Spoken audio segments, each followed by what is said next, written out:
వందనములనే శుభవచన వినగానే ఎలిజబెత్ కడుపులో ఉన్నటువంటి కుమారుడు గంతులేసిందంట. ఆ తర్వాత ఏం జరిగిందంట? ఎలిజబెత్ అంట పరిశుద్ధాత్మ చేత నింపబడిందంట. కారణం ఏంటంటే ఈవిడతో సమాధానంగా ఉంది, ఆవిడతో సమాధానంగా ఉంది. ఇద్దరు సమాధానంగా ఉన్నారు, ఇద్దరు సంతోషంగా వందనాలు చెప్పుకున్నారు. అది దేవునికి నచ్చింది. వెంటనే పరిశుద్ధాత్మ దేవుడు అక్కడ ఉండలేక వాళ్ళిద్దరి మధ్యలోకి వచ్చేసాడు. ఆమేన్, హల్లెలూయా. సంతోషముగా ఆవిడ వందనాలు చెప్పింది, ఈవిడ సంతోషంగా వందనాలు చెప్పింది. వాళ్ళిద్దరూ ఎవరు అంటే దేవుని బిడ్డలు. వాళ్ళిద్దరు దేవుని బిడ్డలు, ఇద్దరు సమాధానంగా ఉన్నారు. వాళ్ళిద్దరు సంతోషంగా వందనాలు చెప్పుకున్నప్పుడు పరిశుద్ధాత్మ దేవుడు అక్కడ ఉండలేకపోయాడు. ఒక్కసారి ఒరియన స్పీడ్గా వచ్చేసి ఎవడ మీద వాలిపోయాడు అంతే.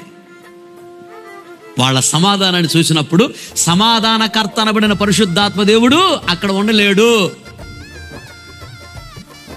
ఎవరైతే ఇద్దరు సహోదరులు సంతోషముగా ఆనందముగా వందనాలు చెప్పుకుంటారో, సమాధానంగా ఉంటారో, వారి మధ్యలోకి పరిశుద్ధాత్మ దేవుడు దిగి వస్తాడు. కొడిగడ్డిగా చెప్పట్లో ఆమేన్, హల్లెలూయా.